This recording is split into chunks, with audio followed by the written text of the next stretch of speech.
طيب بسم الله الرحمن الرحيم. السلام عليكم ورحمة الله وبركاته. الحمد لله يا رب العالمين، وبه نستعين على أمور الدنيا والدين، والصلاة والسلام على أشرف المرسلين حبيبنا محمد وعلى آله وصحبه ومن tabi'ahum bi ihsanin ila yaumiddin, amma ba'd. Bapak Ibu yang dirahmati Allah Subhanahu wa taala, alhamdulillah pada malam hari ini kita berada di salah satu malam yang paling istimewa dari malam-malam di bulan Zulhijjah. Kelak kita berada di 10 malam pertama Zulhijjah, yang dengannya karena keistimewaannya Allah Subhanahu wa taala bersumpah di dalam surah Al-Fajr, wal fajri wa layalin ashar, demi waktu fajar dan demi malam yang 10. Malam yang 10 yang dimaksud, kata Imam Ibnu Katsir, adalah 10 hari pertama Zulhijjah, dan ini dikuatkan oleh hadis riwayat Imam Ahmad dari sahabat mulia Jabir bin Abdullah. Keistimewaannya bahwa seluruh amal kita lebih Allah cintai daripada jihad fisabilillah yang dilakukan di luar 10 hari pertama di bulan Zulhijjah. Ya, semoga dari tanggal 1 sampai detik dan kemudian sampai berakhirnya 10 hari pertama Zulhijjah, amal-amal yang kita lakukan diberi pahala yang lebih istimewa daripada jihad. Amin ya rabbal alamin. Termasuk taklim kita pada malam hari ini. Salawat dan salam senantiasa kita berikan pada Nabi kita Muhammad sallallahu alaihi wasallam beserta para kerabat, sahabat dan pengikut setianya sampai hari kiamat nanti. Pembahasan kita yaitu pembahasan tafsir surah Al-Qari'ah. Sebelum kita membahas tentang makna yang terkandung di dalam surat ini, seperti biasa kita membaca terlebih dahulu ayat-ayat yang ada di dalam surat Al-Qari'ah ini. A'udzu billahi minasy syaithanir rajim. Ayo.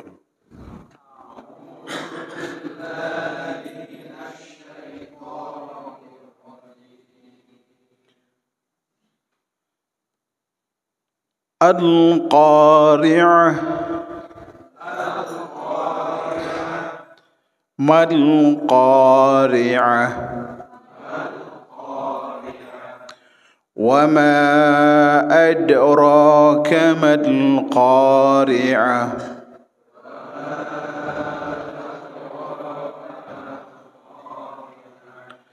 يوم يكون الناس كالفراش المبثوث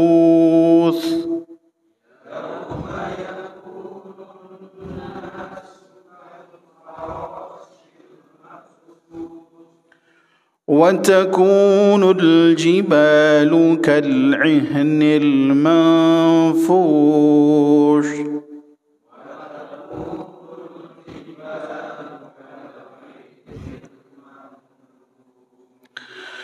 فأما من ثقلت موازينه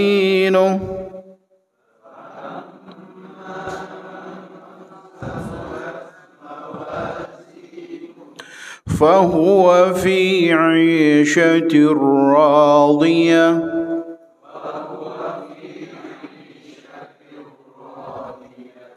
وأما من خفت موازينه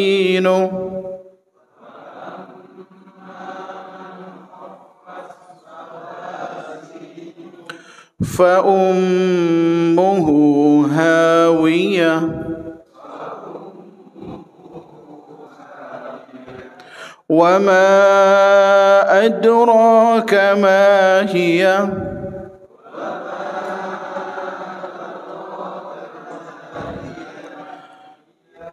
نار حامية. Ada yang mau baca? Fadal. Satu orang aja. Fadal lah. Fadal.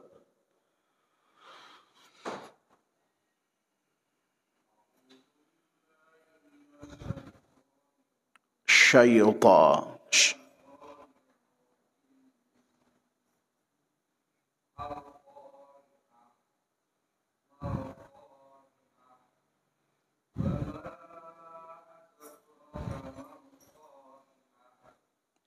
Ya ain ya, bukan ah. Wa ma adraka mal qari'ah.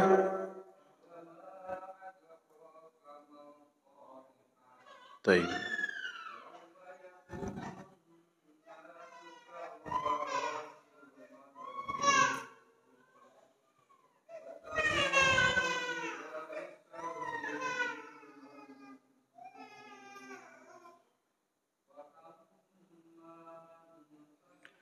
فأما من إخفاء ما nunnya disembunyikan, disamarkan.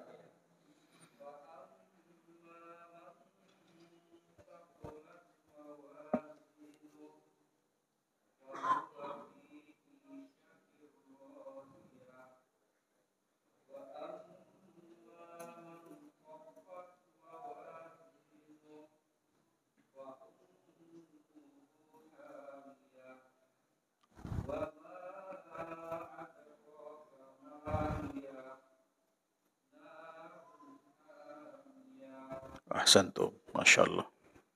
Baca lagi. Fadal, satu orang.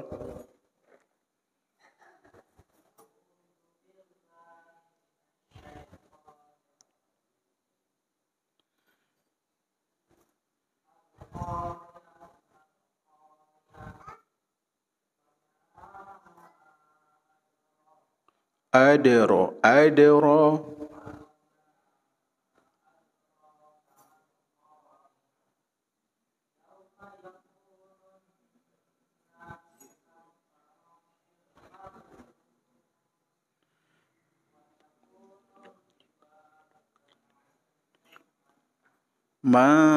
Manfush.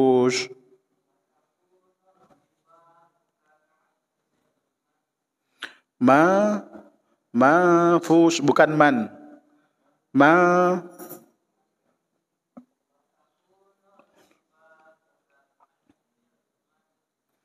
Manfush.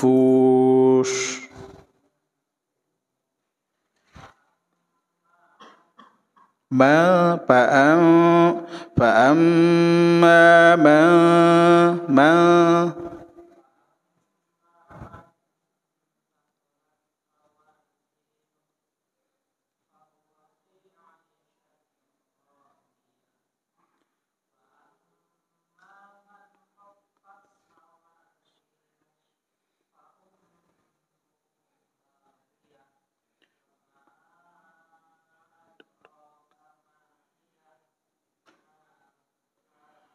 Masya Allah.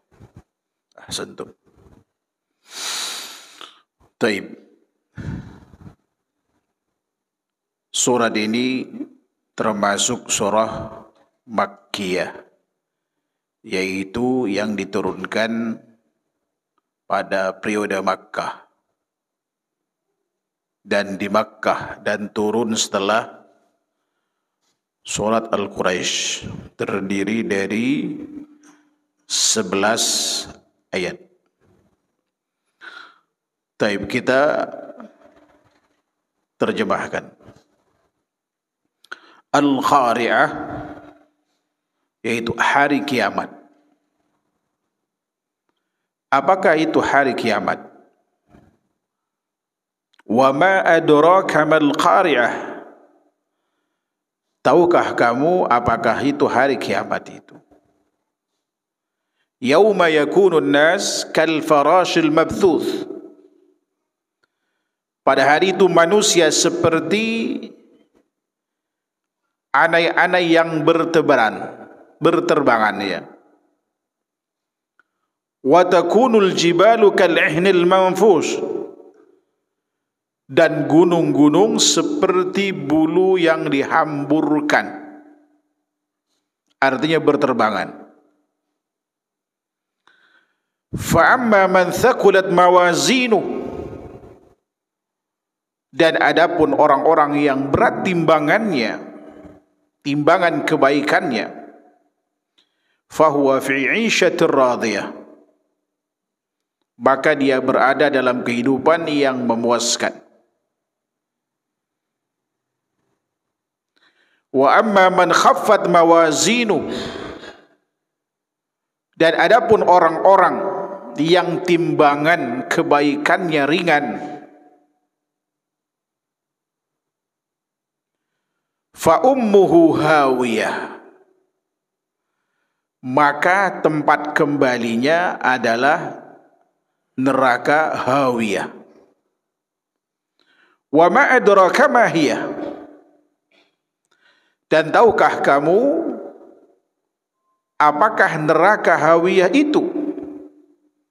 Narun hamiyah, yaitu api yang sangat panas.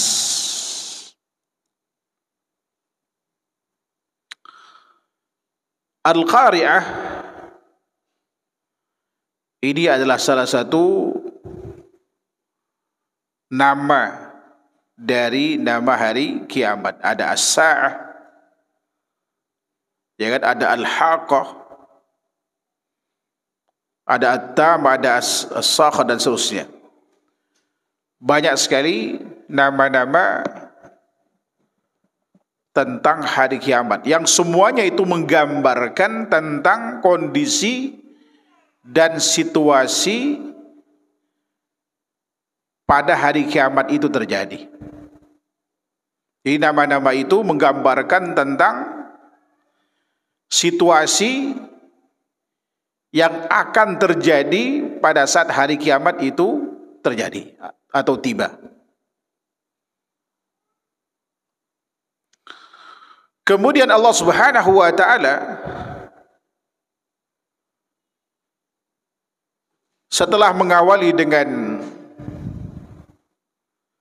pertanyaan tentang Al-Qari'ah, ini supaya apa? Supaya kita perhatian terhadap apa yang ingin disampaikan itu.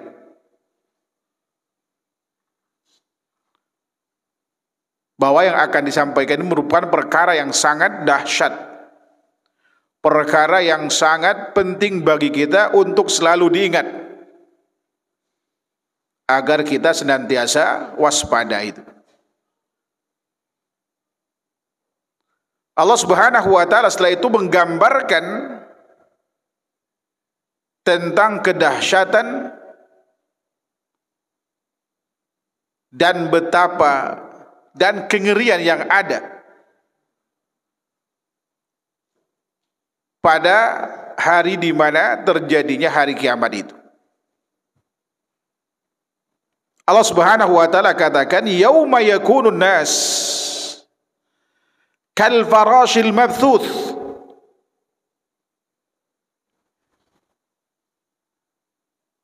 Yaitu pada hari di mana manusia seperti anai-anai yang berterbangan gitu.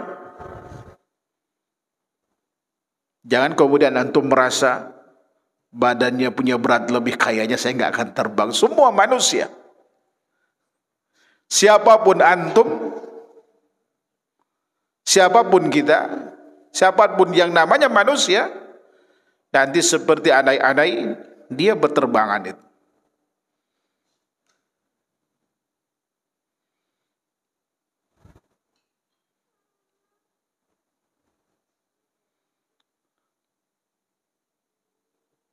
Mereka bercerai-berai atau mereka berterbaran ke sana ke semua masing-masing, ya kan, berterbangan sesuai dengan arah yang memang Allah takdirkan untuk mereka. Hal itu disebabkan, kata Imam Ibnu Katsir rahimahullahu taala, karena kebingungan menghadapi huru-hara atau situasi yang sangat menakutkan pada saat itu. Gambaran kecilnya ketika terjadi gempa saja kan. Ketika terjadi gempa, siapapun manusianya biasanya kan panik, ya apa tidak? Harta benda kita udah nggak ada harganya lagi. Bahkan istri, anak yang paling kita sayang sekalipun, ketika terjadi gempa, paling kita teriak, ayo pak, anak, ayo kita pergi, gitu. Masing-masing pengen menyelamatkan dirinya ke arah yang diduga bisa menyelamatkan mereka. Saya melihat ketika peristiwa gempa yang dulu terjadi di Sulawesi itu, ada orang yang ingin selamat, lari dari tempat dia tinggal itu. Itu kesorot video dan itu sempat viral dulu. Qadarullah, tempat yang ia lari darinya itu aman. Justru tempat larinya kemudian belah dan dia tenggelam karenanya. Kalau dalam kondisi normal, kalau dia tahu, pasti dia tidak akan tinggalkan tempat di mana dia akan selamat itu. Tapi kalau ingin selamat, ternyata takdir Allah Subhanahu wa taala menentukan lain. Ini di dunia. Andai kata seorang sedang mandi pun, saya yakin dia nggak berpikir ngambil handuk, ya apa tidak? Dia kabur, udah nggak ada harga dirinya. Apalagi kemudian mobil, emas, ya kan? Suami sedang tidur, apalagi selama ini nyakitin, kata istri, ya kan? Biarin aja lah dia lewat aja, ntar gak ada pengganti yang baru, kan gitu. Karena situasinya sangat genting gitu. Situasinya sangat genting. Dalam situasi panik, orang bisa melakukan apa saja yang di luar, ya kan, nalar. Yang penting judulnya selamat. Nah, pada hari kiamat lebih dahsyat dari itu. Karena Allah gambaran itu adalah yaumun azir, hari yang sangat berat, melelahkan. Karena nggak tahu kapan ini berakhir, kemana akhir, ya kan, tujuan hidup saya ini. Apakah termasuk orang yang selamat atau tidak? Kita nggak tahu. Apalagi kalau di dunia, di saat sebelum terjadi hari kiamat, perjalanan hidup kita penuh dengan maksiat, itu tambah takut lagi. Dan biasanya mereka yang cenderung tenang, itu yang dalam hidupnya dia apa? Taat kepada Allah Subhanahu wa taala, sabar atas semua ujian yang Allah berikan kepada dia. Biasanya dia cenderung lebih tenang. Saya ingat ketika tahun 2014, ingat saya, pada saat haji, pesawat yang kami tumpangi itu mendarat darurat. Jamaah nggak tahu kenapa kita harus berhenti gitu. Saya tanya kapten dia, kenapa ini? Ini Pak, kalau lanjut 2 jam lagi nih meledak pesawat. Ya kan? Semua orang disuruh tenang. Kita tenang pada awalnya. Pada saat kemudian Masya Allah ambulan macam-macam itu di bandara kelihatan. Jemaah itu panik. Saya bilang, Pak, ini kalau pesawat meledak, kita mau lari kemana? Udah duduk aja gitu. Saya ingat dengan peristiwa tahun 96, seingat saya ada peristiwa kecelakaan pesawat di Surabaya. Ya kan? Ada seorang yang selamat, Allah selamatkan dia. Di saat kemudian orang panik, dia cuma duduk bismillah, baca syahadat, selesai. Kalau memang mati, udah selesai, memang mati, mau kemana? Karena pesawat jatuh kan? Dan dia satu-satunya yang selamat. Ya kan? Allah pingsankan dia, baru sadar ketika di rumah sakit. Dia nggak bisa cerita gimana peristiwa itu terjadi, kecuali sebelum Allah pingsankan dia. Saya coba baca syahadat. Saya bilang yang samping saya, Pak, udah syahadat aja lah. Kenapa Ustaz? Kenapa ini kok banyak? Nah, alhamdulillah begitu turun, baru kita ceritain. Ya kalau diceritain dari atas, mereka pasti panik kan. Pasti panik. Itu siatusnya Masya Allah gitu. Begitu udah mau turun, saya WA istri saya minta maaf, takut nggak ketemu lagi. Ya kan, kalau ada salah, ada saya titip anak dan seterusnya gitu. Karena saya tahu dari awal sebelum turun udah tahu kalau itu bakal masalah. Perkiraannya 2 jam, kalau lanjut meledak. Kan bisa saja sebelum itu. Ya kan? Tidak mustahil itu. Kadang saya lihat para pegawai pada pucat juga gitu. Pada takut gitu kan. Ya udah, kemudian saya duduk, saya nggak cerita pada saat itu. Artinya ada situasi di dunia ini yang membuat kita panik. Itu belum seberapa dibanding dengan kedahsyatan yang akan terjadi di hari kiamat. Di saat manusia berhamburan pada saat itu ingin menyelamatkan diri. Belum lagi kemudian wa takunul jibalu kallihnil manfush. Pada saat peristiwa kiamat itu terjadi, di samping manusia di saat berhamburan ingin menyelamatkan diri, gunung-gunung berterbangan seperti bulu. Bayangkan gunung-gunung, ada gunung di puncak terbang semua gitu. Gimana orang nggak panik? Kalau rumah terbang saja ketika kena badai, apa namanya yang tornado itu, mobil bisa terbang, orang panik. Ini gunung, ya kan? Seperti bulu domba yang berterbangan. Imam Mujahid dan Ikrimah dan Sa'ib bin Jubair dan Hasan Qatadah mengatakan sehubungan dengan makna firman Allah Subhanahu wa taala, yaitu makna kal'ihn, bahwa makna yang dimaksud adalah bulu domba. Artinya berterbangan seperti bulu domba. Kita tahu bulu domba itu sangat ringan. Coba kalau antum ambil bulu domba, lemparin, dihembus oleh angin, dia akan terbang gitu. Gunung seperti itu pada saat itu. Berarti kalau gunung terbang, apalagi rumah, manusia, benda-benda, semua berterbangan. Kemudian Allah Subhanahu wa taala menceritakan apa yang akan dialami oleh orang-orang yang beramal dan tempat kembali mereka berpulang. Yang ada kalanya di tempat yang terhormat dan ada kala kemudian di tempat yang terhina. Allah Subhanahu wa taala mengatakan, "Fa amma man thaqulat mawazinu."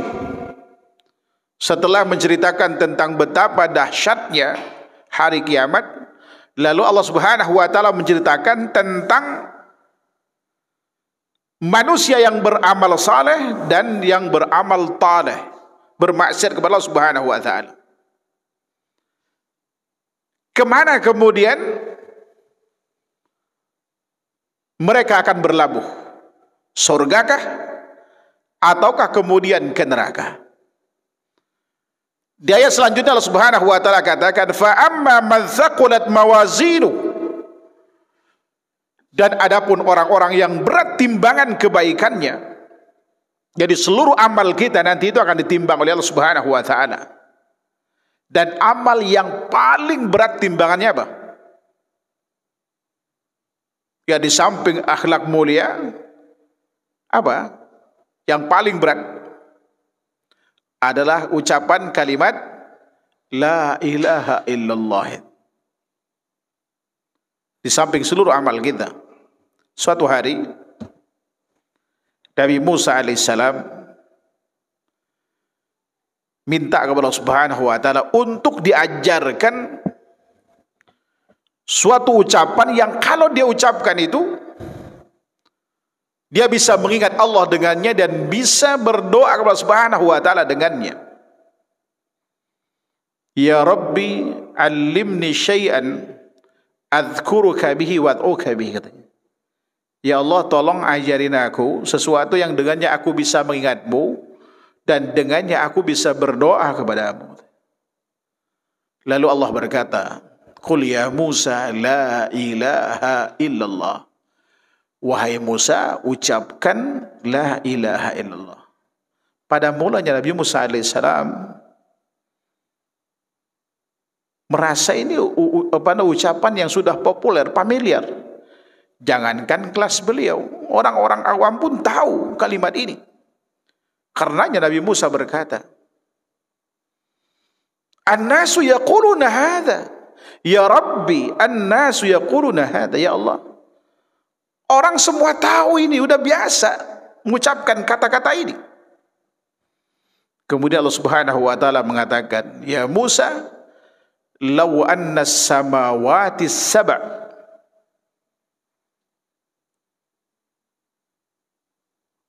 wal aradina as-sab'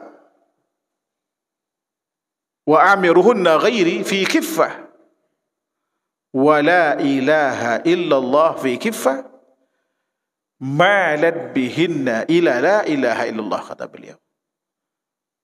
Wahai Musa, andai kata 7 lapis langit dan 7 lapis bumi dan yang memakmurkannya selainku, kata beliau, ditaruh di satu daun timbangan, dan kalimat la ilaha illallah di satu timbangan yang lain, maka niscaya akan lebih berat ketimbangan la ilaha illallah. Ini hadis dari Imam Ad-Darqutni dan lainnya. Jadi betapa besarnya, betapa beratnya timbangan kalimat tauhid itu. Bahkan lebih berat daripada dunia dan seisinya.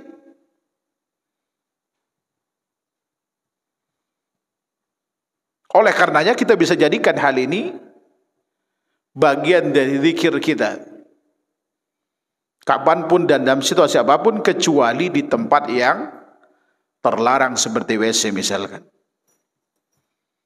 Atau kemudian kalimat-kalimat thayyibah yang lain. Seperti di 10 pertama di bulan Zulhijjah ini, kita disuruh banyak apa? Zikir kepada Allah Subhanahu wa taala.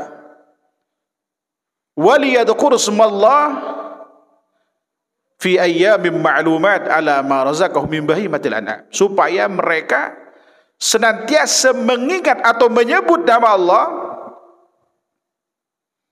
pada hari-hari yang sudah diketahui, yaitu pada ayyamul ashr, di 10 hari pertama di bulan Zulhijjah. Ya kan, imbalan atas apa yang telah Allah rizkikan kepada mereka berupa binatang ternak. Jadi sejak tanggal 1 sampai tanggal 10 kita dianjurkan untuk takbir mutlak. Nanti ada takbir muqayyad sejak pagi tanggal 10 Zulhijjah setelah subuh sampai kemudian berakhir kapan? Asar di tanggal 13. Di tanggal 13 itu habis sholat 5 waktu. Ini kalimat yang sangat agung, yang sangat istimewa di Allah Subhanahu wa taala, apalagi kita ucapkan di 10 pertama di bulan Zulhijjah. Lebih lanjut kemudian Allah Subhanahu wa taala menceritakan kepada kita secara singkat tentang akhir dari manusia-manusia yang beramal saleh, yang punya timbangan kebaikan yang berat. Ya kan? Di mana mereka berlabuh? Bahwa fi 'isyatir radiyah. Dia berada dalam kehidupan yang sangat memuaskan, yakni berada di dalam surga. Karena semua yang ada di surga itu pasti manusia suka.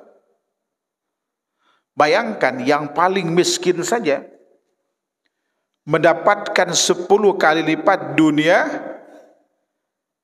dan seisi itu. Paling miskin, paling rendah levelnya di surga itu mendapatkan 10 kali lipat dunia dan seisinya. Kita bisa tinggal di Yasmin ini, ya kan? Udah seneng banget. Kenapa? Udah menunjukkan kelas ekonomi kita di mana. Ya apa tidak? Kelas menengah. Menengah ke atas ke bawah ini. Ke atas insya Allah. Kalau saya lihat rumahnya gede-gede banget gitu kan. Tapi masjidnya kecil. Ya kan? Tapi masjidnya kecil. Ya urusan developer biasanya itu. Tapi alhamdulillah ini bagus.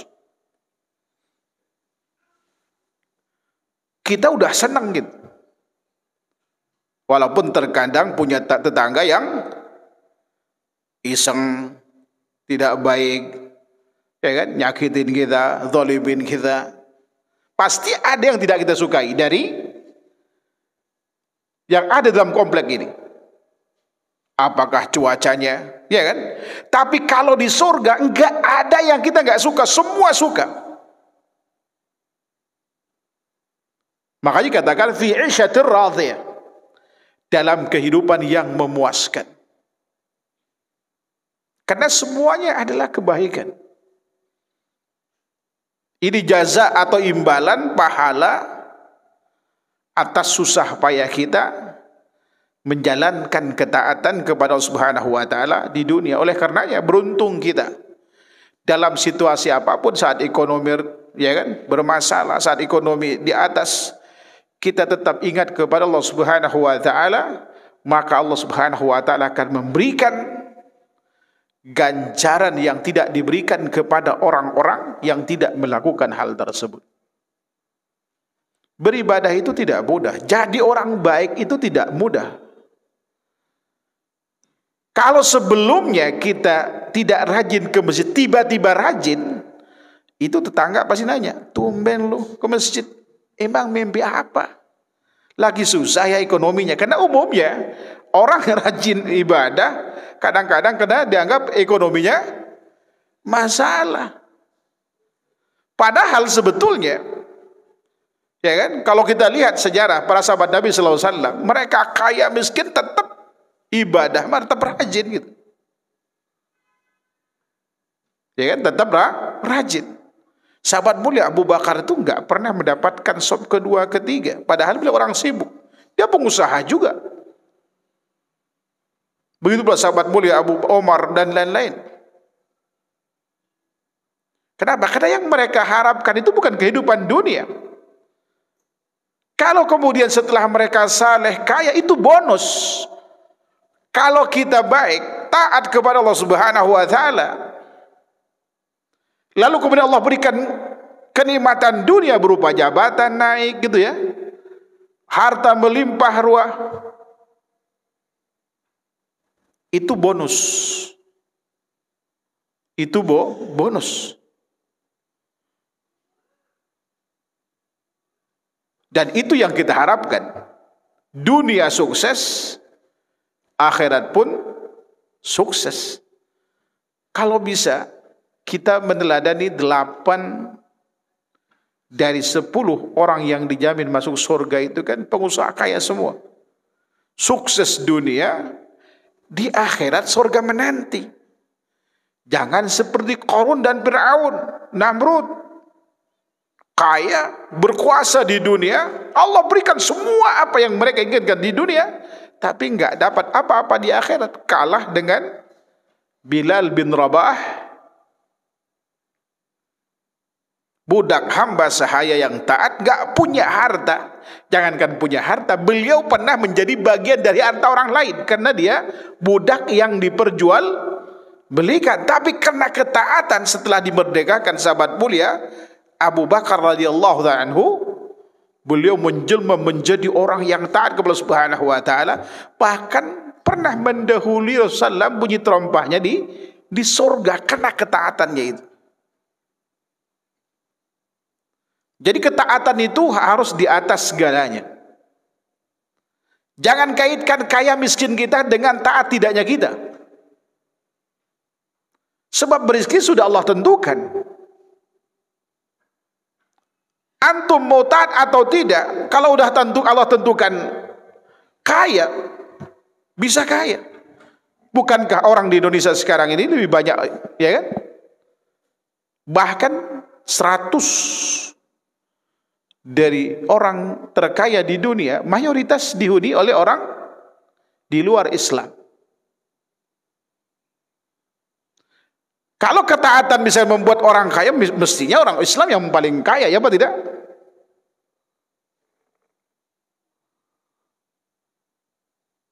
Jadi gak ada kaitan ketaatan kita dan tidaknya dengan kekayaan itu. Walaupun ketaatan itu bisa, ya kan, melancarkan ikhtiar kita. Tapi bukan satu-satunya gitu. Bukan satu-satunya sebab. Taib. Kemudian selanjutnya Allah Subhanahu wa taala yang menceritakan tentang orang-orang yang ringan timbangan amal kebaikannya. Wa amma man khaffat mawazinu, dan adapun orang-orang yang ringan timbangan kebaikannya, yaitu timbangan amal keburukan lebih berat daripada timbangan amal soleh mereka. Artinya lebih banyak maksiat dibanding taat selama hidupnya. Apa kata Allah kemudian? Fa ummuhu hawiyah. Maka tempat kembalinya adalah neraka hawiyah.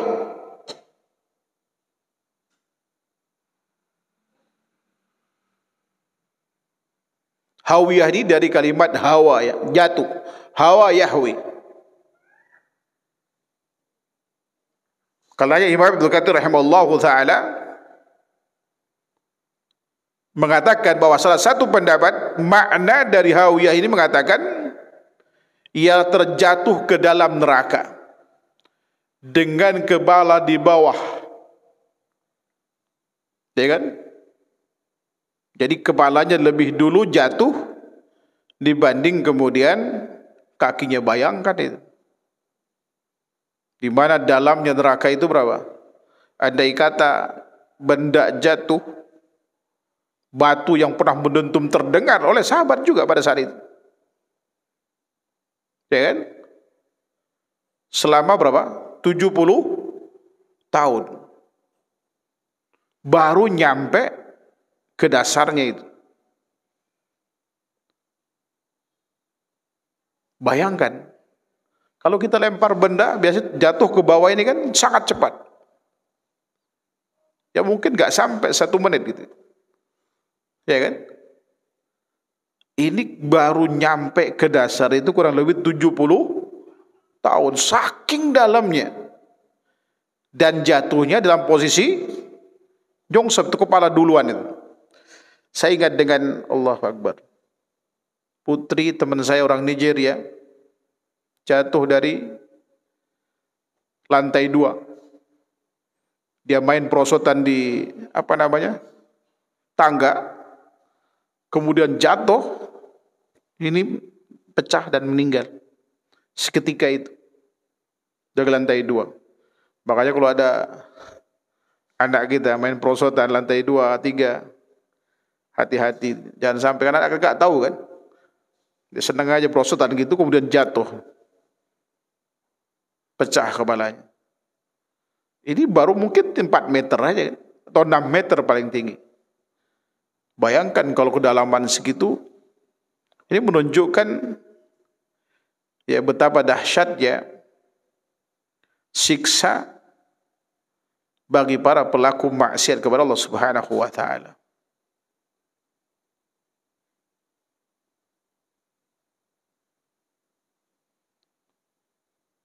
Dan kemudian lebih lanjut, Allah Subhanahu wa taala mengatakan, wa ma adraka ma hiya. Tahukah kamu apa itu neraka hawiyah?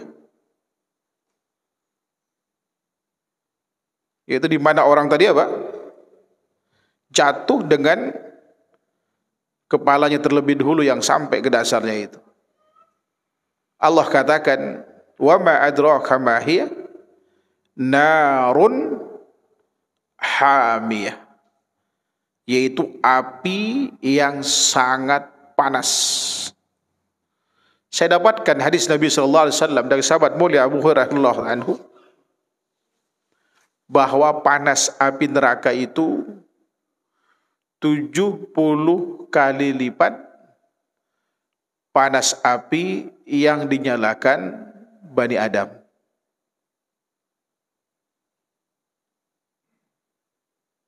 Dan 70 kali lipat panas api yang dinyalakan oleh Bani Adam. Amerika ketika bombardir gua Tora Bora itu menggunakan bom ya, itu panasnya konon itu 4.000 derajat itu. 4.000 derajat Celcius. Jadi begitu menghantam ke batu itu meleleh sampai tembus ke dalam perut gunung itu kurang lebih 340 meter. Neraka lebih dari itu. Artinya saking panasnya itu. Adzan. Wallahu ta'ala alam. Adzan dulu silakan.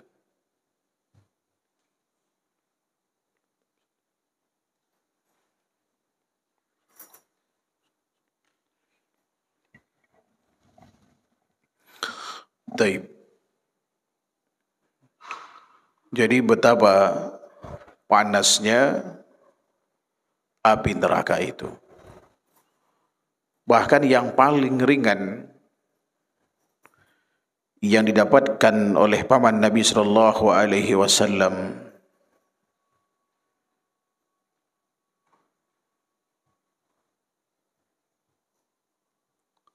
dan Rasulullah mengatakan, inna ahwan ahlin nari azaban man lahu na'lan yaghli minhuma dimaghu. Sesungguhnya ahli neraka yang paling ringan azabnya ialah seorang yang mengenakan sepasang terompah atau sendal istilah kita, yang otaknya mendidih karenanya. Itu paling ringan. Dan ini yang didapatkan oleh paman Rasulullah sallallahu alaihi wasallam. Semoga Allah Subhanahu wa taala menyelamatkan kita dari neraka ini. Amin ya rabbal alamin. Di samping kita harus berikhtiar maksimal ya pada waktu-waktu istimewa, khususnya di bulan suci, apalagi di 10 hari pertama di bulan Dzulhijjah dari tanggal 1 sampai tanggal 13, padatkan dengan amal saleh. Siapa tahu ini yang bisa memberatkan timbangan kita sebagai modal bagi kita untuk menjemput rahmat Allah Subhanahu wa taala, dan dengannya kita bisa mendapatkan Aisyah radhiyah itu, yaitu surga Allah Subhanahu wa taala, dan sekaligus jadi benteng kita dari neraka yang tersebut tadi. Amin ya rabbal alamin. Ini saja barangkali yang bisa kami sampaikan. Ada waktu kurang lebih 6,5 menit atau 6 menit lah paling tidak, bisa kita manfaatkan untuk tanya jawab. Tafadhalu.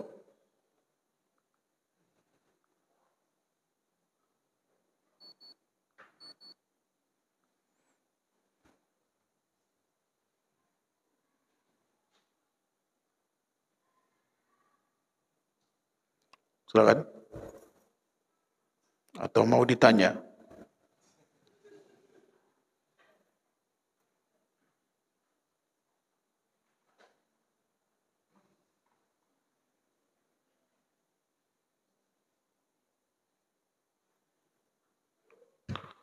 Tapi kalau nggak ada, kita tutup. Jangan lupa, ya besok ini Senin, afdal kalau puasa. Di awal Senin dan Kamis, di awal bulan, bukan hanya di bulan Dzulhijjah.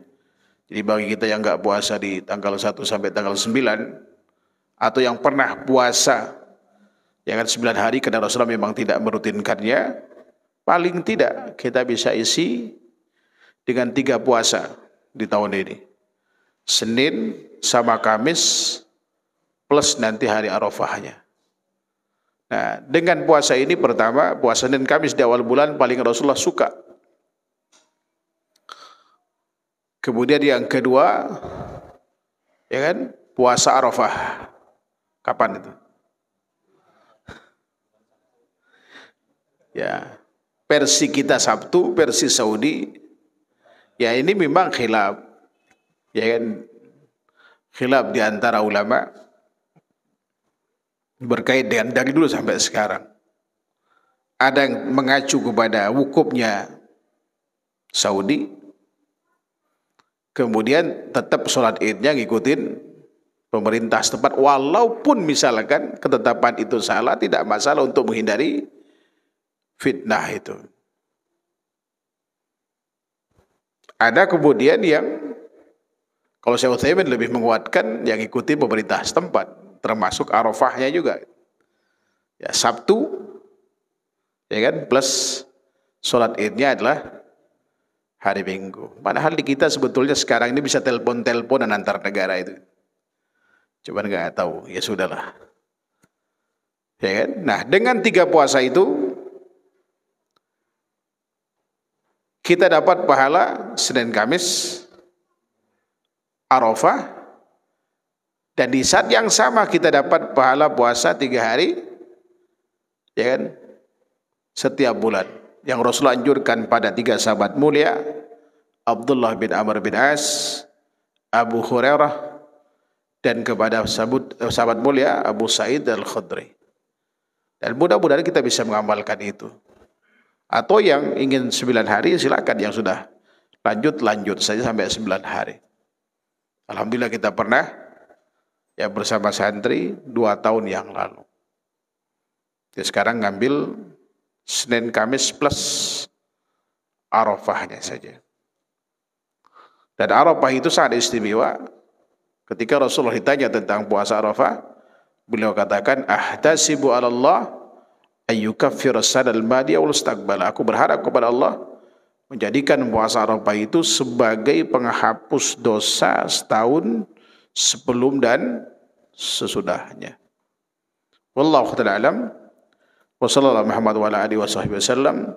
Subhanakallahumma wa bihamdika asyhadu an la ilaha illa anta astaghfiruka wa atubu ilaik. Assalamualaikum warahmatullahi wabarakatuh.